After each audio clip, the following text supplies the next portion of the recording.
Every single night, your brain constructs an immersive, bizarre hallucination while you sleep and accepts it as absolute reality. This uncritical acceptance happens because your prefrontal cortex, the logical, decision-making center of your brain, powers down when you fall asleep. Yet for thousands of years, practitioners of Tibetan Buddhist dream yoga and shamanic traditions reported something contradictory, maintaining waking awareness while deep in sleep. Modern neuroscience rejected these claims for decades. The logic was straightforward. You cannot be conscious if the physical hardware required for consciousness is verifiably offline. To test this apparent impossibility, researchers Keith Hearn and Stephen LaBerge brought known lucid dreamers into 1970 sleep labs. They relied on a physiological loophole. During REM sleep, your body paralyzes your skeletal muscles to prevent you from acting out your dreams. But your extraocular muscles, the ones controlling your eyes, are spared. The researchers gave their subjects a specific task. Once you realize you are inside a dream, signal the waking world by deliberately sweeping your eyes left to right 4 times. The polygraphs registered the exact prearranged zigzag pattern of eye movements. Simultaneously, the EEG brainwave readouts confirmed the subjects were still deep in REM sleep. These readouts proved the subjects hadn't briefly woken up. They were communicating from inside a biologically measurable, hybrid state of consciousness. This fMRI shows the neural architecture of the hybrid state. Bright yellow and green areas represent sudden metabolic hotspots appearing when a normal dream becomes lucid. Intense reactivation occurs in the dorsolateral prefrontal cortex, restoring the dreamer's capacity for self-awareness and active decision-making. Electrically, the brain shifts gears. Slow theta waves are interrupted by 40 Hz gamma wave oscillations pulsing across frontal regions.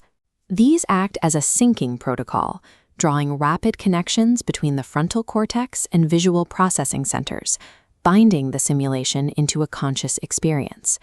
People who frequently enter this state possess physical structural differences in their neuroanatomy, specifically increased gray matter volume in the frontopolar cortex.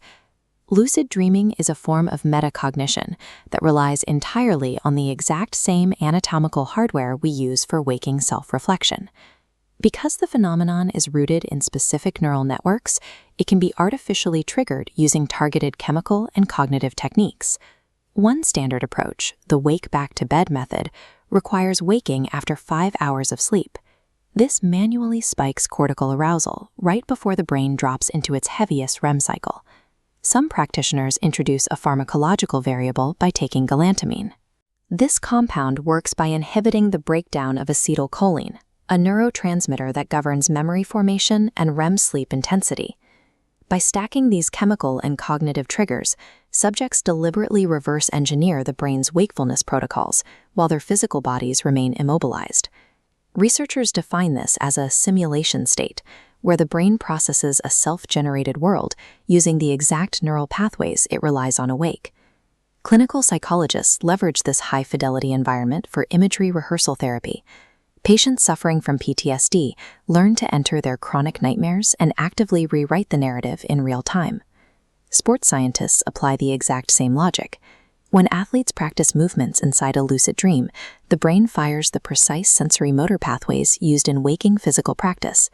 The simulation provides a risk-free testing ground, capable of forging tangible, real-world neural connections. But forcing the prefrontal cortex to consume heavy amounts of glucose during a phase meant for neural resting carries a heavy physiological cost.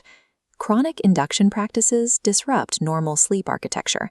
Over time, this leads to severe rest fragmentation and long-term executive fatigue. There is also a psychological risk. For individuals with baseline mental health vulnerabilities, frequently entering a dissociative state blurs the boundary between reality and fantasy.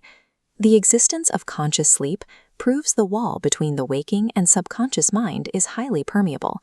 Keeping that door propped open demands a strict metabolic and psychological toll.